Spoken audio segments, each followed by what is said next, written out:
नमस्कार मित्रमैत्रिणींनो, आज आपण करूया 20 ते 25 लोकांच्यासाठी लागणारा परफेक्ट प्रमाणात व्हेज पुलाव। त्यासाठी इथे मी असे 2 बटाटे चिरून घेतले आहेत, लसूण, गाजर, अर्धा किलो मटार आणि लाल तिखट। या आकाराचे मी 2-4 कांदे, काजू, गरम मसाला, जिरे, परत बिर्याणी मसाला आणि फ्लावर वाफवून घेतला आहे।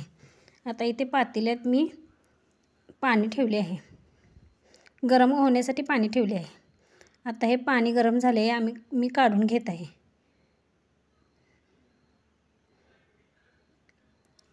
इथे मी 2 किलो तांदूळ घेतले आहे। आता आपल्याला भाताला फोडणी द्यायची आहे। त्यासाठी इथे मी मोठ्या पळीने 4 पळी तेल घेतले आहे।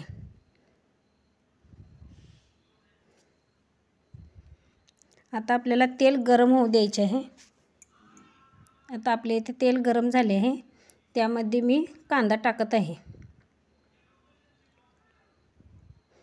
आता कांदा आपल्याला चांगला मऊ होईपर्यंत तळून घ्यायचा आहे।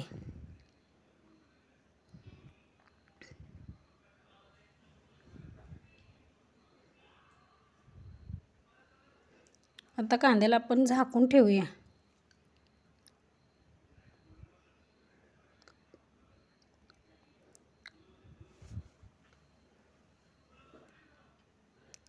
आता कांदा आपला भाजण्यासाठी इथे मी थोडंसं मीठ टाकत आहे,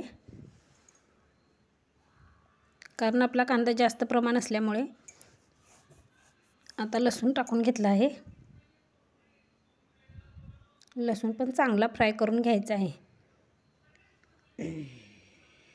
हे बघा, आपला कांदा इथे भाजला आहे।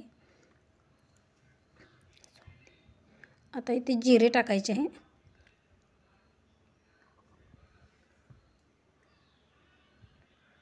काजू चांगले तळून घ्यायचे आहेत।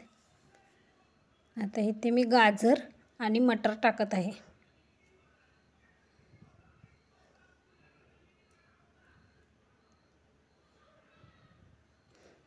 इथे आपल्याला 2 किलो तांदळासाठी मी 3 गाजर घेतले आहेत।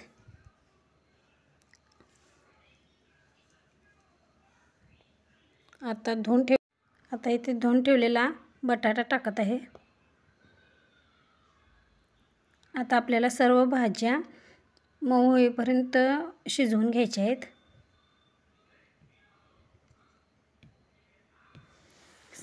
आता इथे प्लेट झाकून घेत आहे।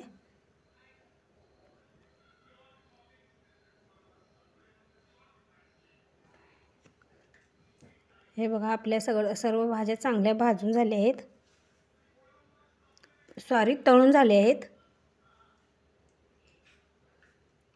आता फ्लावर आपण सर्वात शेवटी टाकत आहोत, कारण आपण फ्लावर एकदा उभवून घेतला आहे।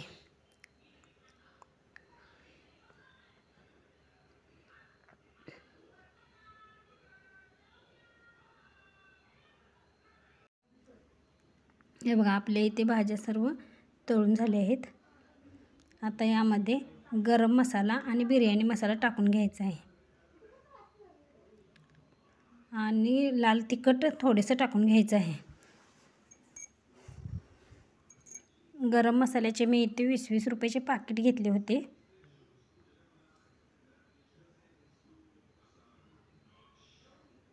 आता मसाला आपला चांगला परतून झाला आहे। इथे आता आपण तांदूळ टाकून घेत आहे।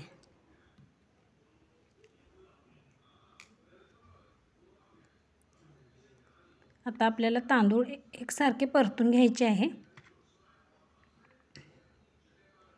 हे बघा, आपले तांदूळ इथे परतून झाले आहे। आता आपण पाणी ओतून घेऊया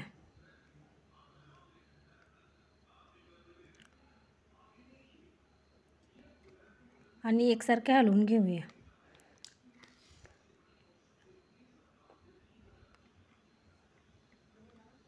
आपला पुलाव सुटसुटीत होण्यासाठी आपण पाण्याचे प्रमाण योग्य ते घेतले आहे। चवीनुसार मीठ टाकून घेतले आहे। आता प्लेट झाकून घेऊया. हे बघा आपला पुलाव इथे तयार आहे. आता इथे कोथिंबीर टाकून घेऊया.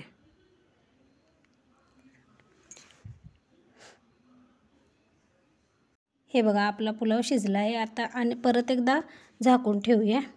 माझे असेच व्हिडिओ पाहण्यासाठी माझ्या चॅनलला लाईक करा, शेअर करा आणि सबस्क्राईब करा.